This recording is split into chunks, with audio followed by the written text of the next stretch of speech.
ಹೀಗೆ ಕಾಂಗ್ರೆಸ್ನಲ್ಲಿ dinner politics ಬೆಂಕಿ ಇನ್ನೂ ಹೊಗೆಯಾಡ್ತಾನೇ ಇದೆ. ಒಬ್ಬೊಬ್ಬರೇ ನಾಯಕರು ಡಿನ್ನರ್ ಪಾರ್ಟಿ ಬಗ್ಗೆ ಮಾತನಾಡ್ತಾ ಇದ್ದಾರೆ.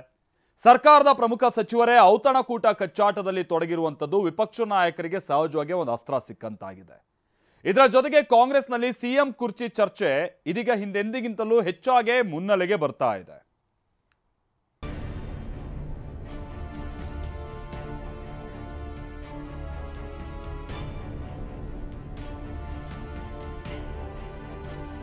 ಕಾಂಗ್ರೆಸ್ನಲ್ಲಿ ನಿಲ್ಲದ ಡಿನ್ನರ್ ಪಾಲಿಟಿಕ್ಸ್ ಚರ್ಚೆ.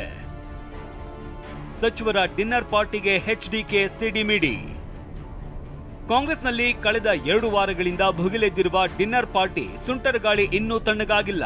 ಸಚಿವ ಸತೀಶ್ ಜಾರಕಿಹೊಳಿ ಡಿನ್ನರ್ ಪಾರ್ಟಿ ಬೆನ್ನಲ್ಲೇ ಗೃಹ ಸಚಿವ ಪರಮೇಶ್ವರ್ ಹಮ್ಮಿಕೊಂಡಿದ್ದ ಡಿನ್ನರ್ ಮೀಟಿಂಗಿಗೆ ಹೈಕಮಾಂಡ್ ಬ್ರೇಕ್ ಹಾಕಿತ್ತು.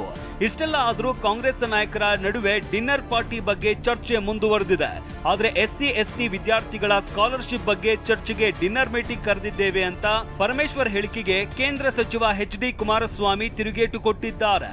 ಡಿನ್ನರ್ ಪಾರ್ಟಿಯಲ್ಲಿ ಸಮಸ್ಯೆ ಚರ್ಚಿಸೋದಾದ್ರೆ ಕ್ಯಾಬಿನೆಟ್ ಯಾಕೆ ಅಂತ ಕುಮಾರಸ್ವಾಮಿ ಪ್ರಶ್ನಿಸಿದ್ದಾರೆ.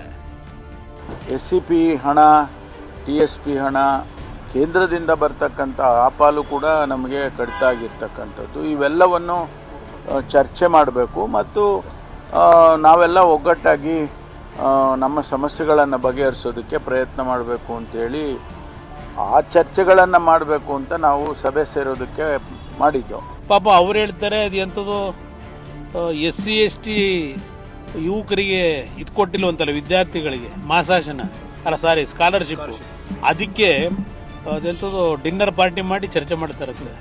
ಕ್ಯಾಬಿನೆಟ್ ಇರೋದಕ್ಕೆ SC/ST ಇರಲಿ ಯಾವುದೇ ವಿದ್ಯಾರ್ಥಿಗಳಿಗಿರಲಿ ಸ್ಕಾಲರ್ಶಿಪ್ ಹೋಗದೇ ಇದ್ರೆ ಕ್ಯಾಬಿನೆಟಲ್ಲಿ ಕೂತು ಚರ್ಚೆ ಮಾಡ್ತಿರೋ, ಬೇರೆ ಸಪರೇಟು ಊಟಕ್ಕೆ ಸೇರ್ಕೊಂಡು ಡಿನ್ನರ್ನ ಚರ್ಚೆ ಮಾಡ್ತಿರೋ. ಇನ್ನು ಪರಮೇಶ್ವರ್ ಕರೆದಿದ್ದ ಡಿನ್ನರ್ ಪಾರ್ಟಿ ಮುಂದೂಡಿಕೆ ಬಗ್ಗೆ ಮಾತನಾಡಿದ ಸಚಿವ KN ರಾಜಣ್ಣ, ಹೈಕಮಾಂಡ್ ಸೂಚನೆಯಂತೆ ಮುಂದೂಡಿಕೆಯಾಗಿದೆ, ಆದರೆ ರದ್ದಾದ್ರೂ ಆಗಬಹುದು ಅಂತ ಸುಳಿವು ಕೊಟ್ಟಿದ್ದಾರೆ. ಪ್ರಕಟಣೆ ಆಧಾರದ ಮೇಲೆ ನಮ್ಮ ಕೇಂದ್ರದ ಕಾಂಗ್ರೆಸ್ ಪಕ್ಷದ ನಮ್ಮ ಸ್ಟೇಟ್ ಇನ್ಚಾರ್ಜ್ ಜನರಲ್ ಸೆಕ್ರೆಟರಿ ಅವರ ಸೂಚನೆ ಮೇರೆಗೆ ಅದನ್ನು ಮುಂದೂಡಿದ್ದೇವೆ ಅಂತಕ್ಕಂಥ ಪ್ರಕಟಣೆ ಓದಿದ್ದೇನೆ. ಅಷ್ಟು ಪ್ರಕಟಣೆಗೆ ಸೀಮಿತವಾಗಿ ಅದು ಮುಂದೂಡಿದ್ದಾರೆ ಅಂತೇಳಿ ನಾನು ಭಾವಿಸ್ಕೊಂಡಿದ್ದೇನೆ. ಅವರ ಪ್ರಕಟಣೆಯಲ್ಲಿ ಹೇಳಿರ್ತಕ್ಕಂಥದ್ದು ಮುಂದೂಡಿದ್ದೇವೆ ಅಂತ ಅಂದರೆ ಮತ್ತೆ ಮಾಡ್ತಾರೆ ಅಂತಕ್ಕಂಥ ಅರ್ಥನೇ ಇರುತ್ತೆ. ಆದರೆ ಅದು ರದ್ದು ಅಂತೇಳಿ ಬರೆದಿಲ್ಲ. ಅದರಿಂದ ಮುಂದೆ ಮತ್ತೆ ಹೈಕಮಾಂಡ್ ರದ್ದು ಮಾಡಿದರೆ ರದ್ದಾದರೂ ಆಗಬಹುದು. ಕಾಂಗ್ರೆಸ್ನಲ್ಲಿ ಮತ್ತೆ ಶುರುವಾಯಿತು ಸಿಎಂ ಕುರ್ಚಿ ಕಿತ್ತಾಟ. 7 ವರ್ಷಕ್ಕೆ ಏಕೆ ಒದ್ದಾಡ್ತೀರಾ? DKಗೆ ರಾಜಣ್ಣ ಸಲಹೆ. ಇನ್ನು ಕಾಂಗ್ರೆಸ್ನಲ್ಲಿ ಡಿನ್ನರ್ ಪಾಲಿಟಿಕ್ಸ್ ಹಾಗೂ ಸಿಎಂ ಕುರ್ಚಿ ಕದನ ಒಂದೇ ನಾಣ್ಯದ 2 ಮುಖಗಳಂತಾಗಿವೆ. ಇನ್ನು ಸಿಎಂ ಕುರ್ಚಿ ಬಗ್ಗೆ ಮಾತನಾಡಿದ ರಾಜಣ್ಣ, ಯಾಕಪ್ಪ 2.5 ವರ್ಷ ಮುಖ್ಯಮಂತ್ರಿ ಆಗ್ತೀಯಾ? 5 ವರ್ಷ ನೀವೇ ಸಿಎಂ ಆಗಿ 2 ವರ್ಷಕ್ಕೆ ಯಾಕೆ ಒದ್ದಾಡ್ತೀರಾ ಅಂತ ಪ್ರಶ್ನಿಸಿದ್ದಾರೆ. ಇನ್ನು ಸದ್ಯಕ್ಕೆ ರಾಜ್ಯದಲ್ಲಿ ಮುಖ್ಯಮಂತ್ರಿ ಕುರ್ಚಿ ಖಾಲಿ ಇಲ್ಲ ಅಂತ ಸಚಿವ MB ಪಾಟೀಲ್ ಕೂಡ ಸ್ಪಷ್ಟಪಡಿಸಿದ್ದಾರೆ. ಸಿಎಂ ಇದ್ದಾಗ ಮತ್ತೊಬ್ಬ ಸಿಎಂ ಬಗ್ಗೆ ಪ್ರಶ್ನೆ ಇಲ್ಲ ಅಂತ ಆರೋಗ್ಯ ಸಚಿವ ದಿನೇಶ್ ಗುಂಡೂರಾವ್ ಹೇಳಿದ್ದಾರೆ. ಮುಂದಿನ ಚುನಾವಣೆಯನ್ನು ಕೂಡ ಬೇಕಾದ್ರೆ ಶಿವಕುಮಾರ್ ಅವ್ರ ನೇತೃತ್ವದಲ್ಲಿ ಚುನಾವಣೆಗೆ ಹೋಗೋಣ, ಅವ್ರ ನೇತೃತ್ವದಲ್ಲಿ ಕಾಂಗ್ರೆಸ್ ಪಕ್ಷ ಮತ್ತೆ ಅಧಿಕಾರಕ್ಕೆ ಬರಲಿ, ಆಗಲೇ ಅವ್ರ 5 ವರ್ಷನೂ ಮುಖ್ಯಮಂತ್ರಿ ಇರಲಿ. 2.5 ವರ್ಷಕ್ಕೆ ಯಾಕಪ್ಪ ಹೋರಾಟ? 2.5 ವರ್ಷಕ್ಕೆ ಫೈಟ್ ಬೇಡ ಅಂತಲ್ಲ, ನಾನು ಅವ್ರಿಗೆ ಸಲಹೆ ಏನಪ್ಪ ಅಂದ್ರೆ 2.5 ವರ್ಷಕ್ಕೆ ಯಾಕಪ್ಪ ಮುಖ್ಯಮಂತ್ರಿ ಒದ್ದಾಡಬೇಕು, 5 ವರ್ಷನೇ ಆಗು, ಯಾರು ಬೇಡ ಅಂತಾರೆ ಅಂತ. ನೋಡಿ, ಈಗ ನಮ್ಮ ರಾಜ್ಯದಲ್ಲಿ ಮುಖ್ಯಮಂತ್ರಿಗಳಾಗಿ ಸಿದ್ದರಾಮಯ್ಯನವರು ಇದ್ದಾರೆ, ಅವರು ಮುಖ್ಯಮಂತ್ರಿಗಳಾಗಿ ಮುಂದುವರಿತಾರೆ. ಮುಖ್ಯಮಂತ್ರಿ ಪ್ರಶ್ನೆ ಉದ್ಭವ ಆಗಿಲ್ಲ. ಈಗ ಬದಲಾವಣೆ ಯಾರಾದ್ರೂ ನಮ್ ಮಾಡ್ಬೇಕಾಗಿ ನಮ್ಮ ಹೈಕಮಾಂಡ್ ಮಾಡ್ಬೇಕು. ನಮ್ಮ ಕೈ ಯಾರು ಇವತ್ತು ದಿವಸ ಇದು ಇಲ್ಲ. ನಾನು ಹೇಳಿದಲ್ಲ, ಸಿದ್ದರಾಮಯ್ಯನವರು ಮುಖ್ಯಮಂತ್ರಿ ಆಗಿದ್ದಾರೆ, ಮುಖ್ಯಮಂತ್ರಿಯಾಗಿ ಮುಂದುವರಿತಾರೆ ಅಂತ ಹೇಳಿ ಬದಲಾವಣೆ ಇಲ್ಲ ಅಂತ ಹೇಳ್ತಾ ಇದೀವಲ್ಲ. ಈಗ ಅಲ್ಲ, ಸಿಎಂ ಕುರ್ಚಿ ಖಾಲಿ ಇಲ್ಲ, ಅದು ಸಿಎಂ ಕುರ್ಚಿ ಖಾಲಿ ಇಲ್ಲ ಅಂತ ಹೇಳ್ತೀನಲ್ಲ, ಯಾರು ಆ ಪ್ರಶ್ನೆ ಉದ್ಭವಿಸಿದೆ ಅಲ್ಲ. ನಮಗೆ ಆಶೆಗಳಿದಾವೆ, ದುರಾಶೆಗಳಿಲ್ಲ. ದಯವಿಟ್ಟು ತಿಳ್ಕೊಂಡ್ಬಿಡಿ. ಆ ಥರದ ಒಬ್ಬ ಮುಖ್ಯಮಂತ್ರಿ ಇದ್ದಾಗ ಇನ್ನೊಂದು ಮುಖ್ಯಮಂತ್ರಿ ಬಗ್ಗೆ ಮಾತಾಡೋ ಪ್ರಶ್ನೆ ಇಲ್ಲ. ಮುಂದೆ ಏನಾದರೂ ಆ ಥರ ಸಂದರ್ಭ ಬಂದಾಗ ಕೇಂದ್ರದ ಹೈಕಮಾಂಡ್ ಇದ್ದೇ ಇರ್ತದೆ. ಇಲ್ಲ ಅವ್ರು ಹೇಳಿದ್ದಕ್ಕೆಲ್ಲ ನಾನು ಉತ್ತರ ಕೊಡೋಕ್ಕಾಗೋದಿಲ್ಲ. ಅವ್ರೇನು ಹೇಳ್ತಾರೆ ಅವರ ಅಭಿಪ್ರಾಯ. ಸೊ ಅವರು ಭಾಳ ಒಳ್ಳೆ ಫ್ರೆಂಡ್ಸ್, KN ರಾಜಣ್ಣ ಅವರು, ಶಿವಕುಮಾರ್ ಅವರು. ಸೊ ಅವ್ರ ಸ್ನೇಹಕ್ಕೆ ನಾವು ಯಾಕೆ ಮಧ್ಯೆ ಅಡ್ಡ ಬರಬೇಕು? ಕೆಪಿಸಿಸಿ ಅಧ್ಯಕ್ಷರ ಬದಲಾವಣೆ ಬಗ್ಗೆ ಮಾತನಾಡಿದ ರಾಜಣ್ಣ, ಅಧಿಕಾರ ನಮ್ಮ ಅಪ್ಪನ ಮನೆಯ ಆಸ್ತಿಯೂ ಅಲ್ಲ, ಅಧ್ಯಕ್ಷ ಆಗಬೇಕು ಅಂತಿದ್ರೆ ನಾನು ಆಗುತ್ತೇನೆ ಅಂತ ಗರಂ ಆದ್ರು. ನಾನು ಆಗಬೇಕು ಅನ್ನಂಗಿದ್ರೆ ಆಗ್ತದೆ. ಇಲ್ಲ ಅಂದರೆ ಇಲ್ಲ. ಅದಕ್ಕೋಸ್ಕರ ನಾವೇನು ಅಧ್ಯಕ್ಷಗಿರಿ ಇನ್ನೊಂದು ಮಂತ್ರಿಗಿರಿಗೆ ಅಂಟ್ಕೊಂಡು ಕೂತಿರೋನು ಏನಲ್ಲ. ಬರೋದು ಬರ್ತದೆ, ಹೋಗೋದು ಹೋಗ್ತದೆ. ನಮ್ಮಪ್ಪನ ಮನೆ ಆಸ್ತಿ ಯಾವುದೇ ರಾಜಕೀಯ ಅಧಿಕಾರ ಅಲ್ಲ. ಜನ ಕೊಡೋ ಅಂತ ಅಧಿಕಾರ. ಆ ಜನ ಕೊಡೋ ಅಂತ ಅಧಿಕಾರ ನಮ್ಮ ಮನೆಯಲ್ಲಿ ಬರೆದಿದ್ರೆ ನಮಗೆ ದೊರಕುತ್ತೆ, ಇಲ್ಲದೆ ಇದ್ರೆ ಇಲ್ಲ. ಡಿಕೆ ಸಿಎಂ ಆಗುವ ವಿಶ್ವಾಸ ವ್ಯಕ್ತಪಡಿಸಿದ ವಿನಯ್ ಗುರೂಜಿ. ಸಿಎಂ ಸ್ಥಾನದ ಬಗ್ಗೆ ಚರ್ಚೆ ನಡೀತಾ ಇದ್ದಂತೆ ವಿನಯ್ ಗುರೂಜಿ ಡಿಕೆ ಶಿವಕುಮಾರ್ ಬಗ್ಗೆ ಭವಿಷ್ಯ ನುಡಿದಿದ್ದಾರೆ. ಡಿಕೆ ಶಿವಕುಮಾರ್ ಸಿಎಂ ಆಗಲಿ ಅನ್ನೋದು ನಮ್ಮೆಲ್ಲರ ಇಚ್ಛೆ ಅಂತ ಬೆಳಗಾವಿ ಜಿಲ್ಲೆಯ ಹುಕ್ಕೇರಿಯಲ್ಲಿ ಹೇಳಿಕೆ ನೀಡಿದ್ದಾರೆ. ಡಿಕೆ ಶಿವಕುಮಾರ್ ಮುಖ್ಯಮಂತ್ರಿ ಆಗ್ತಾರ ಗುರುಜಿ?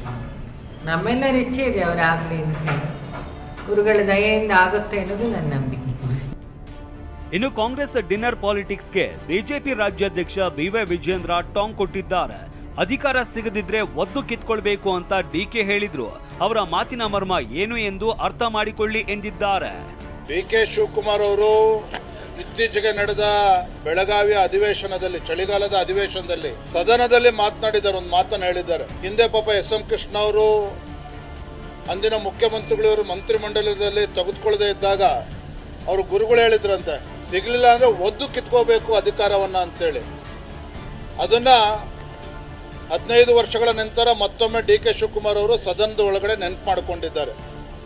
ಸೊ ಆ ಮಾತಿನ ಮರ್ಮ ಏನೋ, ಉದ್ದೇಶ ಏನೋ ನಿಮಗೂ ಕೂಡ ಅರ್ಥ ಆಗಿದೆ ಅಂತ ನಾನು ಭಾವಿಸುತ್ತೇನೆ. 135 ಸ್ಥಾನಗಳನ್ನು ಗೆದ್ದು ಅಧಿಕಾರಕ್ಕೇರಿರುವ ಕಾಂಗ್ರೆಸ್ನಲ್ಲಿ ಡಿನ್ನರ್ ಪಾಲಿಟಿಕ್ಸ್, ಜಾತಿವಾರು ಸಭೆ, ಸಿಎಂ ಸೀಟ್ ಚರ್ಚೆ, ಕೆಪಿಸಿಸಿ ಅಧ್ಯಕ್ಷರ ಬದಲಾವಣೆ, ಹೀಗೆ 10 ಹಲವು ಕಿತ್ತಾಟ ನಡೀತಾ ಇದೆ. ಇದು ಸಹಜವಾಗಿ ವಿಪಕ್ಷ ನಾಯಕರಿಗೆ ಅಸ್ತ್ರ ಸಿಕ್ಕಂತಾಗಿದೆ. Bureau report, TV9. ಇವರು ಡಿನ್ನರ್ ಮೀಟಿಂಗ್ ನಲ್ಲಿ ಇದನ್ನೆಲ್ಲ ಡಿಸೈಡ್ ಮಾಡೋದಾದ್ರೆ ಸಂಪುಟ ಸಭೆ ಮಾಡೋದು ಯಾಕೆ ಅನ್ನುವಂಥದ್ದನ್ನ ಕುಮಾರಸ್ವಾಮಿ ಅವರು ಪ್ರಶ್ನೆ ಮಾಡಿದ್ದರು. ಈ ಹೇಳಿಕೆಗೆ ದಿನೇಶ್ ಗುಂಡೂರಾವ್ ಟಾಂಗ್ ಕೊಟ್ಟಿದ್ದು, ಅವರ ಪಕ್ಷದವರು ಡಿನ್ನರ್ ಮೀಟಿಂಗ್ ಸೇರ್ತಾ ಇರ್ತಾರೆ, ಕೆಲವು ಚರ್ಚೆಗೆ ಬರುತ್ತೆ, ಇನ್ನು ಕೆಲವು ಬರಲ್ಲ, ಹೊರಗಡೆ ಗೊತ್ತಾಗಲ್ಲ, ಡಿನ್ನರು ಟೂರು ಇದೆಲ್ಲ ಮಾಮೂಲಿ ಅಂತ ಹೇಳಿದ್ದಾರೆ. ಹಾಗಾದ್ರೆ ಏನ್ ಹೇಳಿದ್ರು ದಿನೇಶ್ ಗುಂಡೂರಾವ್ ಅವರು? ಬನ್ನಿ ಕೇಳೋಣ. ಇದು ನಮ್ಮ ಪಕ್ಷದ ಲೀಡರ್ಸು ಡಿನ್ನರ್ ಸೇರಬೇಕು ಅಂತ ಹೇಳಿದ್ರೆ ನಾವು ಸೇರಿದ್ದಾರೆ. ಅನೇಕ ಜನ ಸೇರ್ತಾನೆ ಇರ್ತಾರೆ. ಕೆಲವು ಡಿನ್ನರ್ಗಳು ಮಾತ್ರ ಸ್ವಲ್ಪ ಜಾಸ್ತಿ ಪ್ರಚಾರಕ್ಕೆ ಬರ್ತದೆ. ನಾವುಗಳೆಲ್ಲ ಡಿನ್ನರ್ ಮಾಡೋದಿಲ್ವಾ? ಅನೇಕ ಸಂದರ್ಭದಲ್ಲಿ ನಾವು ನಮ್ಮ ಸ್ನೇಹಿತರುಗಳ ಜೊತೆ ನಾವು ಡಿನ್ನರ್ಗೂ ಮಾಡ್ತೀವಿ, ಟೂರು ಹೋಗ್ತೀವಿ, ಜೊತೆಯಲ್ಲೆಲ್ಲ ಇರ್ತೀವಿ. ನಮ್ಮ ಫ್ರೆಂಡ್ಸ್ ಜೊತೆ ಇರೋರು ಮತ್ತು ಯಾರು ನಮಗೆ ಹತ್ತಿರದಿರ್ತಾರೆ ಸೇರ್ತಾ ಇರ್ತೀವಿ. ಪಾಲಿಟಿಕ್ಸು ಇದೊಂಥರ ಸಾಮಾಜಿಕ ಒಂದು ಚಟುವಟಿಕೆ ಅಲ್ವಾ? ಇಲ್ಲ, ಇದು ಒಂದು ಸೋಷಿಯಲ್ ಆಕ್ಟಿವಿಟಿ, ಅದು ಪಾಲಿಟಿಕ್ಸ್. ಸೊ ಸೇರೋದು, ಮಾತಾಡೋದು ಅದೆಲ್ಲ ಇದ್ದೇ ಇರ್ತದೆ. ಅದ್ರ ಮೇಲೆ ಈಗ ಪ್ರತಿಯೊಂದು ರಾಜಕೀಯ ಪಕ್ಷದಲ್ಲೂ ಕೂಡ ಅನೇಕ ಜನ ಅವ್ರದೇ ಆದಂಥ ಪ್ರಯತ್ನಗಳನ್ನು ಮಾಡ್ತಾ ಇರ್ತಾರೆ. ಮಾಡಬಾರ್ದು ಅಂತ ಹೇಳಕ್ಕಾಗ, ಅದೇ ಪೊಲಿಟಿಕ್ಸ್. ಇನ್ನು ಕೇಂದ್ರ ಸಚಿವ ಎಚ್.ಡಿ. ಕುಮಾರಸ್ವಾಮಿ ಹಾಗೆ ಸಚಿವ ಕೃಷ್ಣ ಬೈರೇಗೌಡ ನಡುವೆ ಕಮಿಷನ್ ವಾಗ್ಯುದ್ಧ ಜೋರಾಗಿ ನಡೀತಾ ಇದೆ. ಮಗ ಸೋತಿದ್ದಕ್ಕೆ ಹತಾಶೆಯಾಗಿರುವಂತ ಕುಮಾರಸ್ವಾಮಿ ಅವರು ಈ ರೀತಿಯಾಗೆಲ್ಲ ಹೇಳ್ತಾ ಇದ್ದಾರೆ ಅಂತ ಕೃಷ್ಣ ಬೈರೇಗೌಡ ಅವರು ಕಾಲೆಳೆದಿದ್ರು. ಇದಕ್ಕೆ ತಿರುಗೇಟು ಕೊಟ್ಟಿರುವ ಕುಮಾರಸ್ವಾಮಿ ಅವರು ಮೊದಲಿಗೆ ಈ 60% ಕಮಿಷನ್ ವಿಚಾರ ಇದೆಯಲ್ಲ, ಅದ್ರ ಬಗ್ಗೆ ಉತ್ತರ ಹೇಳಪ್ಪ ಅಂತ ಕಾಲೆಳೆದಿದ್ದಾರೆ. ಬೇಸತ್ತಿದ್ದಾರೆ. ಯಾಕೆ ಅಂದರೆ ಮೊನ್ನೆ ಉಪಚುನಾವಣೆಗಳಲ್ಲಿ ಅವರು BJP ಜೊತೆಗೆ ಅಲಯನ್ಸ್ ಮಾಡಿಕೊಂಡು ಕೂಡ ಚನ್ನಪಟ್ಟಣದಲ್ಲಿ ಹೋದ ಬಾರಿ ಏನು ಓಟ್ ತೊಗೊಂಡಿದ್ರು ಅದಕ್ಕಿಂತ 12,000 ಕಮ್ಮಿ ಆಗಿದೆ. ಸೊ BJPನವರೇ ಅವರಿಗೆ ದೋಖಾ ಮಾಡಿದ್ದಾರೆ. ಇವರಿಂದ ಪಾರ್ಲಿಮೆಂಟ್ ಎಲೆಕ್ಷನ್ನಲ್ಲಿ BJPಗೆ ಏನೆಲ್ಲ ಓಟ್ ಹಾಕ್ಸ್ಕೋಬೇಕೋ ಹಾಕ್ಸ್ಕೊಂಡ್ರು. BJPಯವರು ಪಾರ್ಲಿಮೆಂಟ್ ಸೀಟುಗಳು ಗೆದ್ಕೊಂಡ್ರು. ಆದರೆ ಸ್ವಂತ ಕುಮಾರಸ್ವಾಮಿಯವರ ಮಗ ಅಲ್ಲಿ ಚುನಾವಣೆಗೆ ನಿಂತಾಗ ದಳ ವರ್ಸಸ್ಸು BJP ಆದಾಗ ದಳಕ್ಕೆ ಎಷ್ಟು ಓಟ್ ಬಂದಿತ್ತು, ದಳ BJP ಇಬ್ಬರು ಕೂಡಿದ್ರು ಕೂಡ ಅದಕ್ಕಿಂತ 12,000 ಓಟ್ ಕಮ್ಮಿ ಆಗಿದೆ. ಅಂದರೆ ಅಲ್ಲಿಗೆ BJP ಓಟು ಎಲ್ಲಿಗೋಯ್ತು? ಆದ್ದರಿಂದ ಪಾಪ ಕುಮಾರಸ್ವಾಮಿಯವರು ಫ್ರಸ್ಟ್ರೇಟ್ ಆಗಿ ಆ ಸಿಟ್ಟು ಅವ್ರ ಮೇಲೆ ತೋರಿಸ್ಕೊಳ್ಳೋಕ್ಕಾಗಲ್ಲ, ಅದನ್ನು ಯಾವುದ್ಯಾವುದೋ ಬೇರೆಯವ್ರ ಮೇಲೆ ಇಟ್ಟಂಡ್ರನ್ ಆರೋಪಗಳನ್ನು ಮಾಡ್ತಾ ಇದ್ದಾರೆ. ಅವರು ಎಲ್ಲ ಇದೆಯಲ್ಲ CBI ED ಅವೆಲ್ಲ ಚೂ ಬಿಟ್ಟು ಮಾಡಿಸ್ತಾ ಇದ್ದಾರಲ್ಲ, ಮಾಡಿಸ್ಲಿ, ನಾವು ಅದನ್ನೆಲ್ಲ ಫೇಸ್ ಮಾಡ್ತೇವೆ.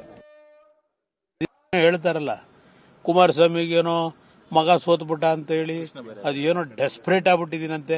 ಅಪ್ಪ ನಾನು ಡೆಸ್ಪರೇಟ್ ಆಗಿದ್ದೀನೋ ಏನಾಗಿದ್ದೀನೋ ಕೃಷ್ಣ ಬೈರೇಗೌಡ್ರೆ, ಅದು ಬಿಟ್ಟುಬಿಡಿ. ಇದಕ್ಕೆ ಹೇಳಪ್ಪ ಉತ್ತರ. ಏನು ನಿಮ್ಮ ಇಲಾಖೆ ಯಾವುದು ಕಂದಾಯ ಇಲಾಖೆ ಏನು ಸ್ವಚ್ಛ ನಡೀತಾ ಇದೆಯಾ?